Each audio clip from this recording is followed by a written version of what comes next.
a todos, sean bienvenidos a la clase.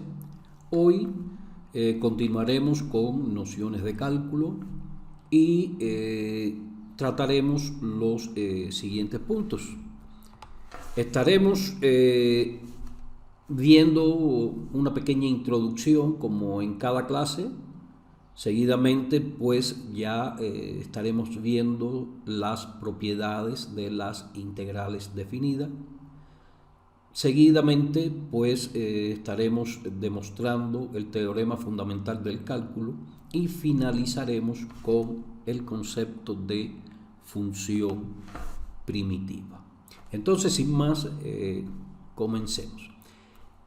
En la clase anterior nosotros estuvimos viendo el concepto de integral definida y vimos que la integral definida no era otra cosa que el límite de cierta suma.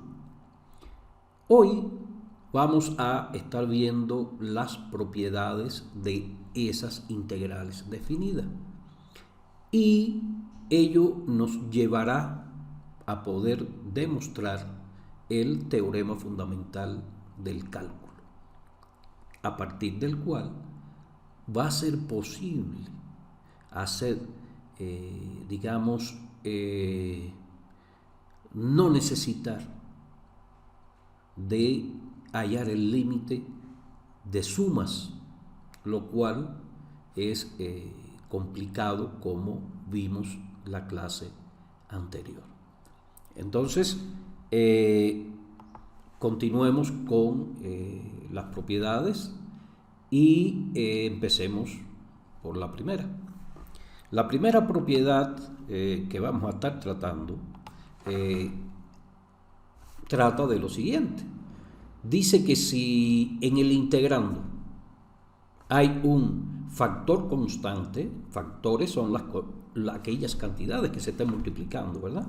Entonces, si tengo una constante, una cantidad que no varía, y esa cantidad se está multiplicando por una función, y la función resultante de ese producto es el integrando que está en el signo, dentro del signo de integral, entonces esa integral va a ser igual al producto de la constante que sale fuera del signo de integral por la integral de la función solamente, tal y como pueden observar en pantalla.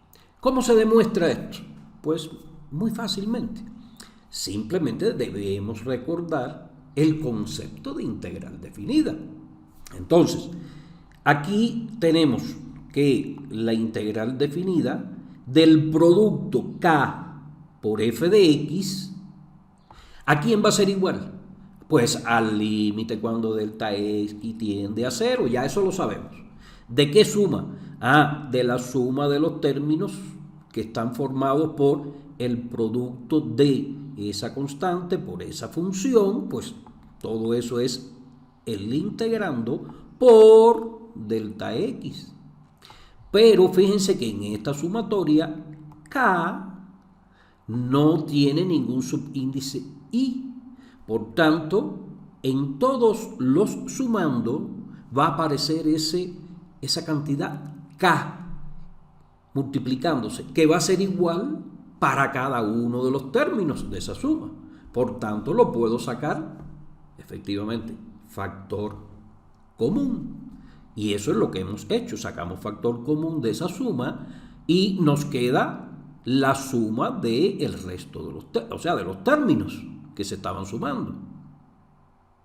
Entonces, pero noten que esta cantidad de acá, que estoy encerrando en este círculo con el puntero, toda esta cantidad, ¿quién es? Pues es justamente la integral definida de f de x. Por lo tanto, nos queda k, mírenlo aquí, por la integral de f de x. Y con ello queda demostrada esa primera propiedad. Entonces, nos vamos a una segunda propiedad que, al igual que en el primer caso, también demostraremos. De hecho, todas las propiedades fundamentales las vamos a demostrar.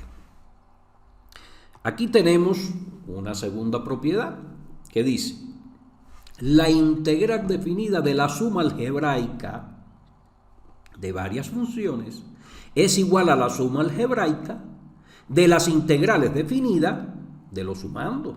Por ejemplo, ahora le pongo un ejemplo donde se están sumando dos funciones. Vean que en el integrando, o sea, el integrando ahora lo forma esta suma. Esta suma es el integrando. ¿De acuerdo? Que está formado por la función f sub 1 y f sub 2. Y me dice la propiedad que esa integral tiene que ser igual a la integral definida de la función f sub 1 más la integral definida de la función f sub 2. O sea, la suma de las integrales definidas de los sumandos. Vamos a demostrarlo. Ahora, veamos, igual que en el caso anterior, pues se demuestra muy fácilmente. Solamente tenemos siempre que recordar ¿qué cosa? Exactamente, el concepto de integral definida. Con eso nos basta para hacer todas y cada una de las demostraciones de esas propiedades. Entonces, ahora, ¿quién es el integrando? En la propiedad anterior, el integrando de partida era el producto de la constante por la función f de x. Ahora, el integrando es f sub 1 en x más f sub 2 en x. O sea, ahora el integrando no es una sola función, sino es el resultado de sumar dos funciones.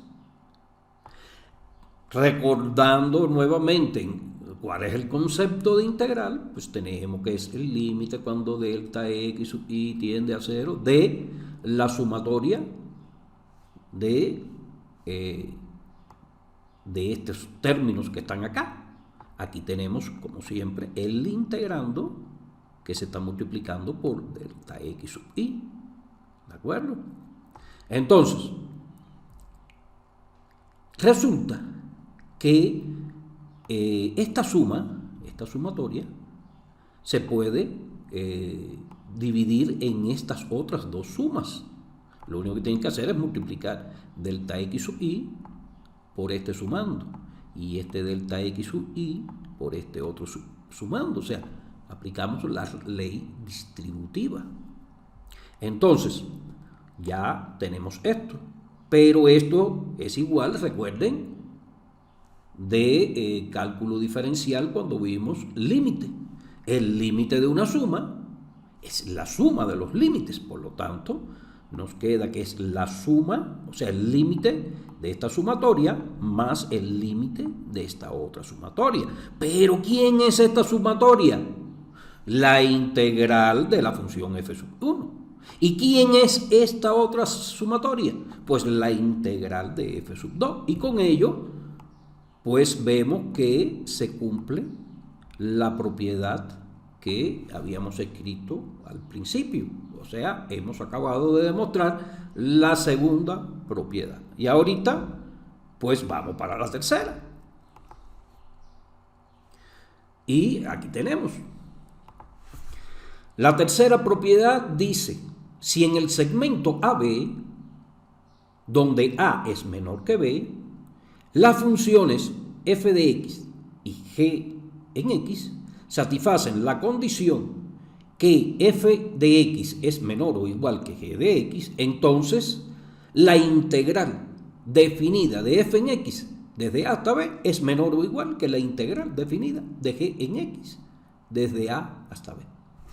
Me está diciendo que si en este segmento, o sea, si en el segmento que va desde a hasta b, donde a es más pequeño que b, si en ese segmento Se cumple la condición que todo el tiempo la función evaluada en x es menor o igual que la función g evaluada en x, entonces va a resultar que la integral definida de f en x también va a ser menor o igual que la integral definida de g en x. Pero recuerden que la integral que nos daba es el área bajo la curva determinada por la función, o sea, el gráfico, por debajo del gráfico de la función. Entonces, vamos a ver, fíjense, vamos a demostrarlo y después trataremos de gráficamente pues mostrar el significado. Aquí tenemos, vamos a plantear la resta entre la integral definida de g sub x y la integral definida de f sub x. Teniendo en cuenta la segunda propiedad que acabamos de demostrar, pues entonces tenemos que esto de acá sería la integral de esta diferencia, porque nosotros mostramos para el caso de una suma de dos funciones en la propiedad anterior. Pero recuerden que una resta no es más que la suma de dos cantidades con signos diferentes, pero al fin de cuentas es una suma. Entonces, esta diferencia de aquí, esta resta de integrales, las podemos representar de esta manera. Bien, entonces, ahora vamos a recordar otra vez la definición, el concepto de integral definida. O sea, que ahora vamos a escribir esa integral de esta manera como sumatoria, ¿verdad?, de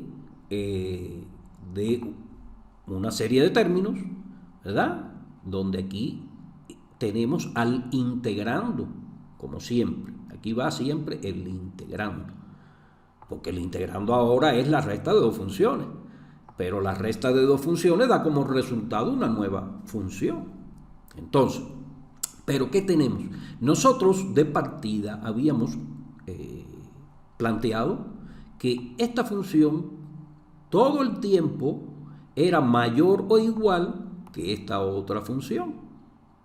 ¿De acuerdo? Porque dijimos que esta era menor o igual todo el tiempo que esta, lo que quiere decir que esta es mayor o igual todo el tiempo que esta. Por lo tanto, este corchete es mayor que cero, es positivo. Y este delta x, recuerden que es el ancho de un rectangulito, por lo tanto, es positivo, es mayor que cero. Por ello, este límite completo es mayor que cero. Y si ese límite completo es mayor que cero, quiere decir, regresémonos a la imagen anterior, si ese límite es mayor que cero, entonces necesariamente, ¿verdad?, esto de acá, esta integral, si aquel límite es igual o mayor que cero, esto también es igual o mayor que cero. Y por tanto, esto también necesariamente es mayor o igual que cero. De donde directamente se llega a esta desigualdad. Entonces, con eso queda totalmente demostrada esa tercera propiedad. Entonces, vamos a la propiedad número 4. Pero tengan en cuenta que esa propiedad, y es muy lógico, déjenme aclararle, aunque no puse ningún gráfico, pero es muy simple. Si esta integral que tenemos a la derecha, o sea, si esta función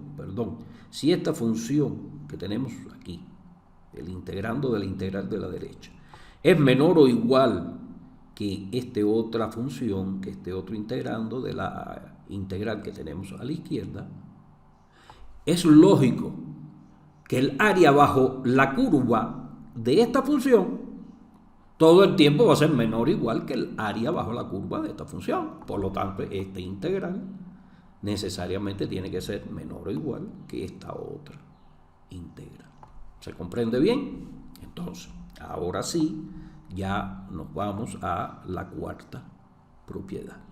Y entonces tenemos, y dice así, si m minúscula y m mayúscula son dos, es decir, son los valores mínimo y máximo respectivamente de la función f de x en el segmento AB, donde A es menor o igual que B, entonces se tiene que este producto m, o sea, el valor mínimo de la función en ese segmento, multiplicado por el intervalo, es decir, por la diferencia de BA, o sea, por el ancho del segmento, lo que estamos multiplicando, fíjense que es un valor m, que es el valor mínimo de la función en ese segmento.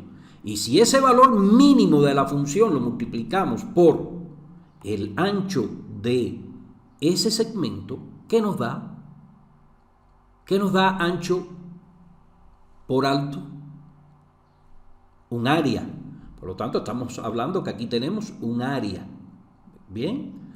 Entonces, resulta que si estos son el valor mínimo y máximo de la función en este segmento, entonces se tiene que cumplir esto que tenemos acá. O sea, que el producto de ese mínimo, de ese valor mínimo de la función en ese segmento, multiplicado por el ancho del segmento, va a ser menor o igual que la integral definida de f de x.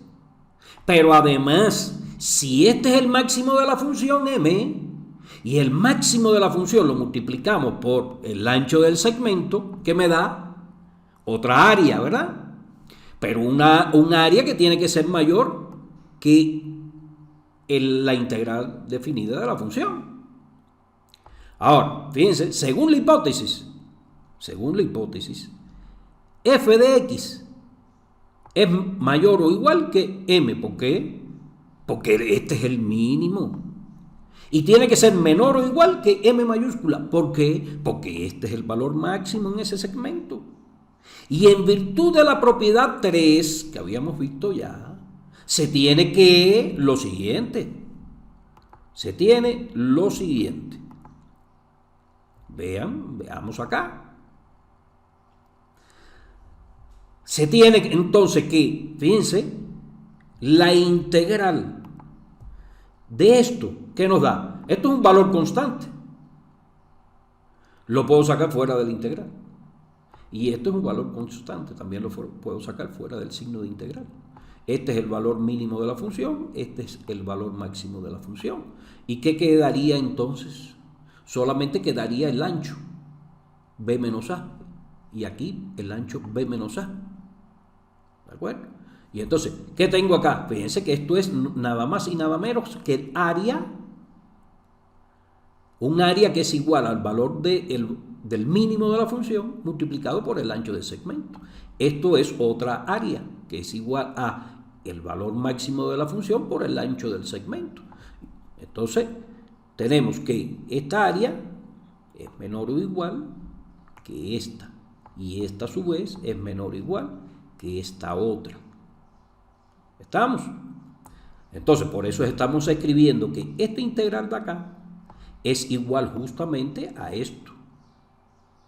Bien, porque es el área, ¿verdad? Entonces, ¿el área de quién? Del producto, o sea, de un rectángulo que es igual al producto del valor mínimo de la función por el ancho del segmento. Y esto es igual, esta integral es otra área que es igual al valor máximo de la función, o sea, un rectángulo cuyo alto es el valor m multiplicado por el ancho del segmento. Entonces, si sustituimos estas expresiones en las desigualdades anteriores, se obtiene lo que queríamos demostrar, o sea, que esto es menor o igual que esto, y esto a su vez menor o igual que este otro producto. Ahora vamos a verlo gráficamente para que se comprenda un poquito mejor. Fíjense, aquí les muestro el área, ¿verdad? El rectángulo que está determinado por el máximo, o sea, por fíjense que la altura de este rectángulo es m, que es el valor máximo de la función. Mírenlo aquí. Fíjense que el gráfico de la función es esta línea amarilla. Aquí es su valor máximo. ¿De acuerdo?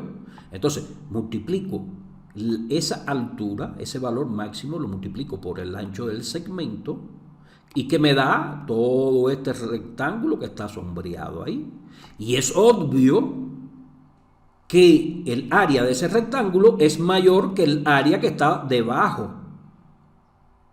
de esa curva.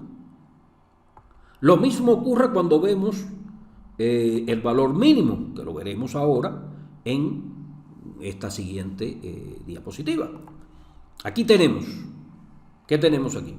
Efectivamente lo mismo, un rectángulo que sería de área mínima, porque está multiplicándose el valor mínimo, que es la altura de este rectángulo, y fíjense que aquí está el mínimo, porque es el menor valor que dentro de ese segmento puede tomar la función, multiplicada por el ancho del segmento. Por lo tanto, me tiene que dar necesariamente el área de este rectángulo. Pero noten que este rectángulo tiene un área menor que todo el área que está bajo esta curva. Y de ahí, pues, queda evidente la propiedad que acabamos de demostrar. Entonces, ahora le vamos a seguir con una siguiente propiedad, que es el teorema del valor medio. Teorema muy importante que tiene mucha utilidad y que se utiliza muy frecuente en las matemáticas y en otras ramas de la ciencia en las que ocupamos las matemáticas. Entonces, ¿qué tenemos? Dice así: si la función f en x es continua en el segmento AB, entonces va a existir en este segmento un punto dado. Lo llamé así a ese punto, con esa letra griega. O sea, va a existir un punto dado dentro de ese segmento tal que se cumpla la desigualdad. La igualdad siguiente. O sea, la integral definida desde A hasta B de f en x de x va a ser igual a el producto del ancho del segmento, el ancho de este segmento, por la función f de x evaluada en dicho punto. ¿Estamos? Entonces, para demostrar ese teorema, vamos a suponer que A, o sea, esta A es más pequeña que B. Si M minúscula y M mayúscula son los valores mínimos y máximos respectivamente de la función, los mismos M y M minúscula y M mayúscula que vimos en el caso anterior. Bien. En virtud de la propiedad 4, que ya la vimos y la demostramos, se tiene lo siguiente. Vamos a mostrarlo ahora en pantalla. Recuerden que en la propiedad 4, este segmento, el ancho de este segmento se estaba multiplicando por M. Y el ancho de este segmento se estaba multiplicando por M mayúscula también. Lo único que hemos hecho aquí es dividir la expresión que teníamos en la propiedad 4, lo dividimos todos sus miembros entre el ancho del segmento B menos A. Por lo tanto, si aquí divido B menos A entre B menos A, tengo un 1. Si aquí divido B menos A entre B menos A, tengo otro 1. Y si aquí divido 1 entre B menos A, pues me queda 1 entre B menos A. Ahora bien, pero la integral definida es un número, una cantidad. Pero fíjense que esa cantidad va a estar comprendida entre este valor mínimo y este otro valor máximo. Y entonces, a esa cantidad le llamé mu. Y como les dije, tiene que estar necesariamente entre el valor mínimo y el valor máximo de la función dentro de ese segmento. Ahora bien, como me están diciendo que la función es continua, Esta toma todos los valores intermedios comprendidos entre M minúscula y M mayúscula. Ahora los veremos. Por tanto, para cierto valor del punto en cuestión, que está dentro del intervalo A, B, se tiene que obligatoriamente mu tiene que ser igual a la función f de x evaluada en ese punto. O sea, no hay de otra, porque ese punto está entre A y B. La función es continua. Y mu es un punto que está entre M minúscula y M mayúscula. Por lo tanto, mu obligatoriamente tiene que ser la función f de x evaluada en algún punto que está dentro del segmento. Ahora vamos a ver eso gráficamente para que se lo vean más claro. Vamos a verlo más claro ahora. Aquí tenemos, dibujé el gráfico de la función, la misma función que les he estado mostrando en los gráficos anteriores. Aquí tengo el valor mínimo, mírenlo aquí. Aquí tengo su valor máximo, chequenlo acá. Y el valor mu, dijimos que recuerden que ese es igual a la integral definida de A hasta B de f de x, f en x de x. Entonces, ese valor está entre estos dos. Bien, porque de ahí partimos. Está entre estos dos. Entre este y este. Pero la función es continua en todo este segmento. Bien, por lo tanto, es obligatorio que este valor de aquí tiene que ser la función f en x evaluada necesariamente en algún punto de este segmento. Y ese algún punto de ese segmento, pues se le dio esta designación. Se simbolizó con esta letrita griega de aquí. ¿Estamos? Entonces, con eso, obviamente, tiene que quedar demostrada la propiedad que estábamos viendo.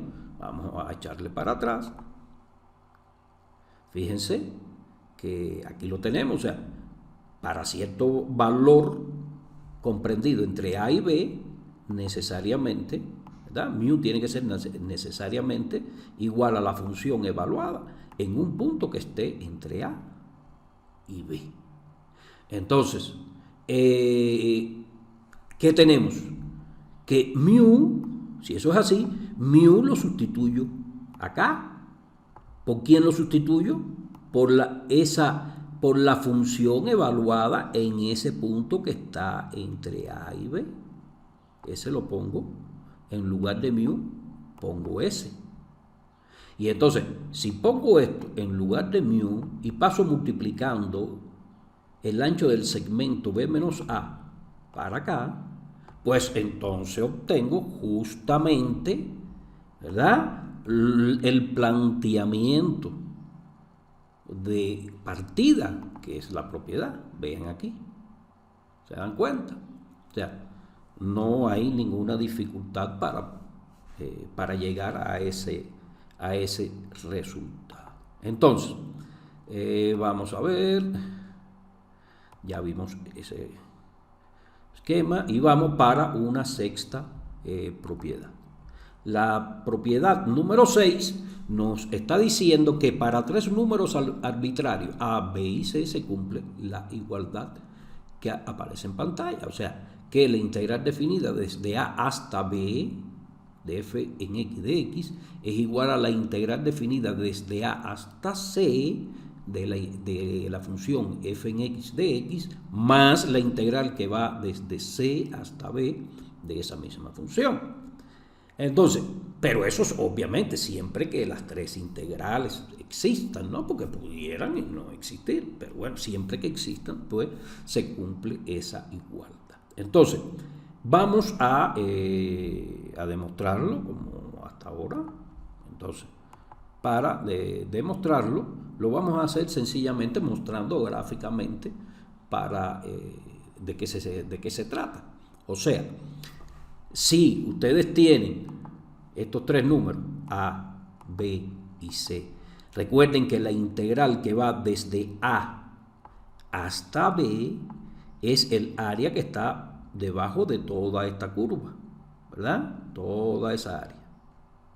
Entonces, si tengo un punto C intermedio entre A y B, pues fíjense que el área total que está bajo esta gráfica es igual al área que hay debajo del gráfico en este pedacito, en este segmento que va desde A hasta C, más el área que va, o sea, que está bajo el gráfico dentro de este otro segmento que va desde C hasta B.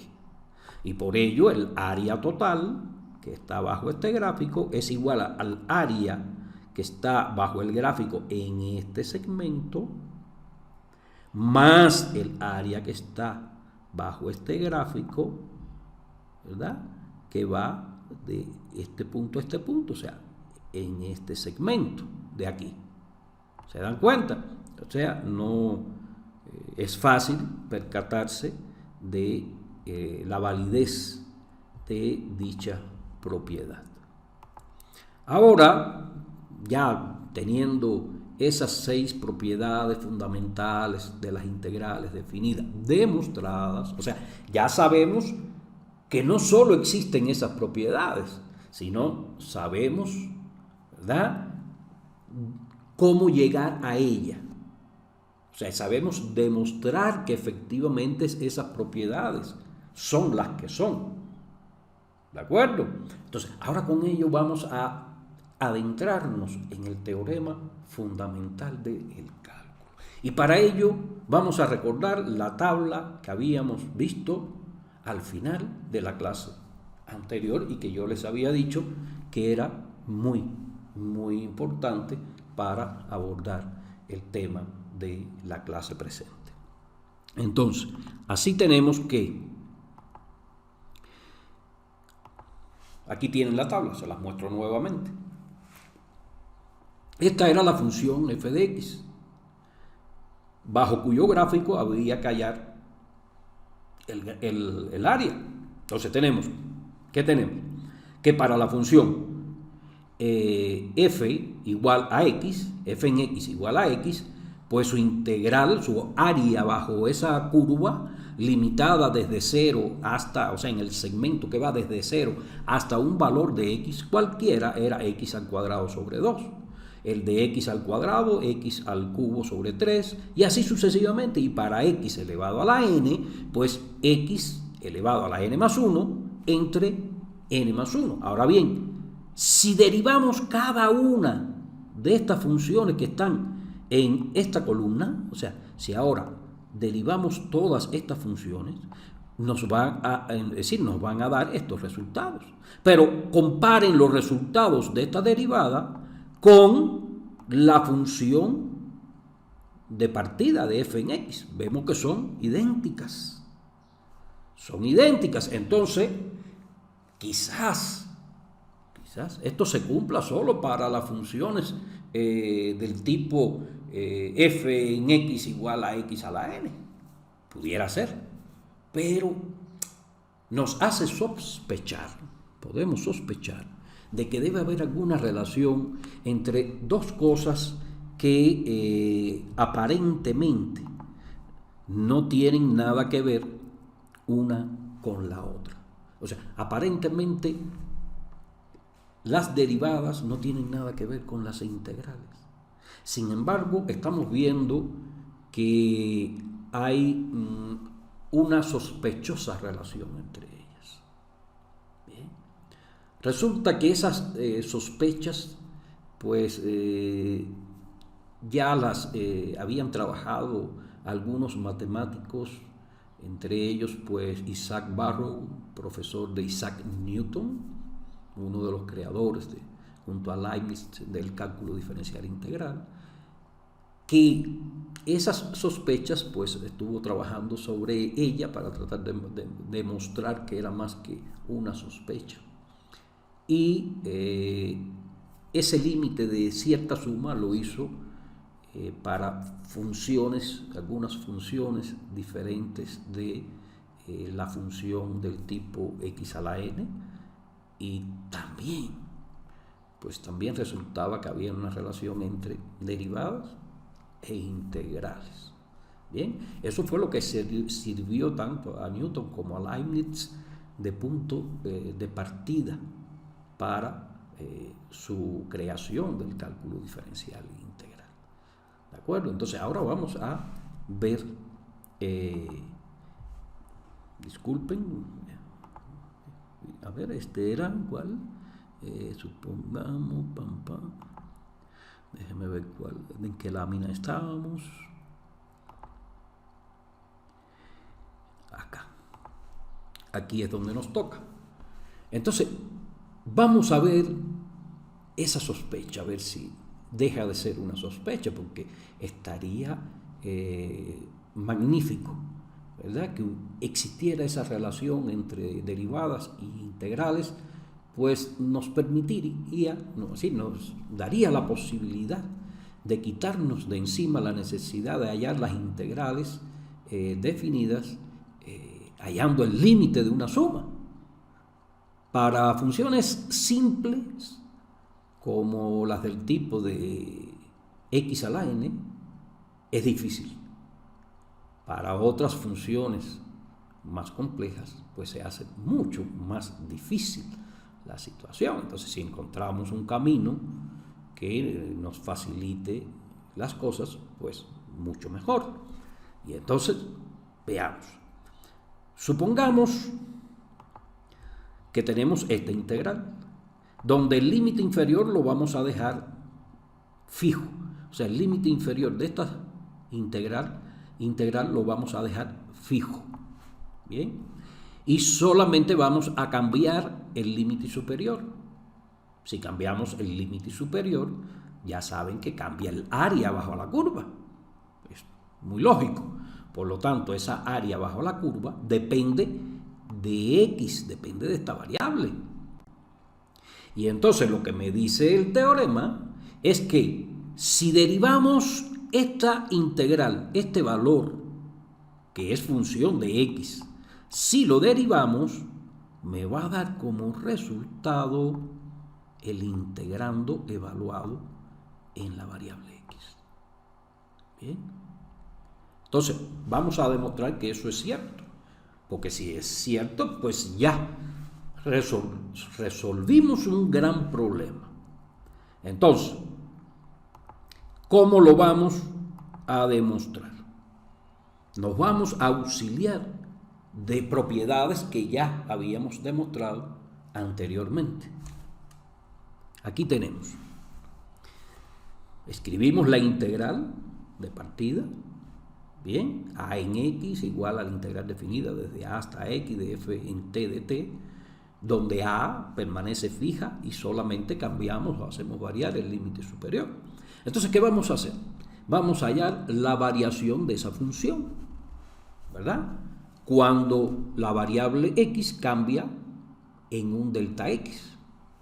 Y entonces, pues está muy claro que a evaluado en x más delta x, pues es lo mismo que decir a, y donde estaba x, aquí, ponemos ese x más delta x, que es el nuevo valor del límite superior. Entonces, pero de la propiedad 6, ¿verdad?, sabemos que aquella que decía que si teníamos tres números arbitrarios, ¿recuerdan? La integral definida desde a hasta b era igual a la integral definida desde a hasta c, y luego de la integral más la integral definida desde c hasta b. Y aquí estamos aplicando esa propiedad. Entonces podemos tener la integral definida de f en t desde a hasta x, ¿verdad? Y después desde x hasta x más x. ¿Sí? Entonces, porque esto sería, recuerden, el área bajo la curva de esta función hasta el valor x. Y esta sería el área bajo la curva de esta misma función que va desde x hasta x más delta x. Bien, entonces, si ahora hallamos la diferencia entre esta área y el área que teníamos, ¿qué nos queda? Esta integral de acá se va a cancelar con esta de acá, porque se están restando. Y me va a quedar solamente esta integral definida de aquí. Este es el término que sobrevivió a esa resta, que lo tenemos acá. Y ahora, pues vamos a hacer uso de la propiedad número 5 del teorema del valor medio, ¿lo recuerdan? Entonces, ¿qué tenemos? Fíjense que recuerden que aquí estaba B y escribíamos ¿quién? B menos A, entre paréntesis, y lo multiplicábamos por la función f evaluada en el punto que estaba dentro de ese segmento. Aquí, ¿quién es B? Sería x más delta x. ¿Quién es A? X. Si hacemos la resta, nos va a quedar x, se va a cancelar con una x y me va a quedar delta x solamente, mírenlo aquí. Y como en el caso de que vimos en la propiedad, esto va a ser la función f en t evaluada en un punto que está comprendido dentro de x y x más delta x. ¿De acuerdo? Entonces, continuemos. Vamos a continuar con la demostración. Entonces, recuerden la definición de primera derivada de una función. Recuerden que la primera derivada de una función, y estamos hablando de la primera derivada de la función porque eso es lo que estamos tratando de demostrar, que la derivada de esta función es f en x. Entonces, pero la derivada de esa función es delta x, es decir, límite cuando delta x tiende a 0 de a, o sea, de esa área, ¿verdad?, evaluada en x más delta x menos esa área evaluada para x, dividido entre delta x. Ese es el concepto, la definición misma de derivada de una función. Pero recuerden que esta diferencia, ¿quién era? Era delta x por la función evaluada en el punto que está entre x y x más delta x, dividido entre delta x. Esto se simplifica con esto. ¿Y qué me queda? Límite de la función evaluada en ese punto que está entre x y delta x. Pero cuando delta x tiende a 0, el segmento x y x más delta x, o sea, el segmento que va desde el valor x al valor x más delta x, ese segmento tiende a 0, porque delta x tiende a 0, por lo tanto ese segmento se hace cada vez más estrechito. Y un punto que esté dentro de ese segmento, si el segmento cada vez es más estrechito y el punto está dentro de ese segmento, ¿qué va pasando? Que el valor, ese punto intermedio, cada vez se acerca más ¿a quién? A x. Por lo tanto, en el límite, cuando delta x tiende a 0, ese punto tiende al valor x. Y eso es lo que pusimos aquí. Chequen. ¿Ven? Esto se convierte en el límite en la función evaluada en el punto x. Por lo tanto, ponemos ese valor f de x acá, en lugar de este límite. ¿Y qué tenemos? Esto de acá. Justamente lo que se quería demostrar. Por lo tanto, ya tenemos en nuestras manos una herramienta para hallar integrales definidas muy poderosa. ¿Por qué poderosa? Pues nos ahorra tiempo y esfuerzo. Por lo tanto, es una herramienta muy querida y muy poderosa. Nos da el poder de hacer integrales definidas con el menor esfuerzo posible. ¿De acuerdo? Entonces, función primitiva. Vamos a ver ahora qué queremos decir cuando hablamos de una función primitiva. Es muy fácil. Vamos a definirla. Definición. la función a en x, definida en cierto intervalo y, o sea, está definida para todos los valores que están en ese intervalo y. O sea, la función no se indefine en ningún momento dentro de los valores, o sea, para los valores que están comprendidos dentro de ese intervalo. Entonces, la función a en x definida en cierto intervalo y es la función primitiva de f en x si en dicho intervalo se cumple que la primera derivada de a en x con respecto a x es igual a f en x. O sea, estamos diciendo, ¿verdad? Para el caso que vimos en el teorema anterior. Fíjense, vamos atrás para que observen bien lo que estoy diciendo. Aquí lo tenemos. Esto era lo que había que demostrar, que me decía el teorema, y lo demostramos. O sea, esto lo demostramos. Y es exactamente la misma expresión, ¿verdad?, que está definiendo ¿a quién? A la función primitiva. O sea, dice que la función a es una primitiva de la función f en x si la derivada de esta función es igual a la función f en x. Entonces, ¿qué estamos diciendo? Que la derivada de la integral nos da como resultado ¿quién? El integrando. Bien, entonces, esa importantísima relación, como les decía, nos va a permitir, nos va a facilitar mucho las cosas. Entonces, con esto, nosotros vamos a estar finalizando la clase de hoy.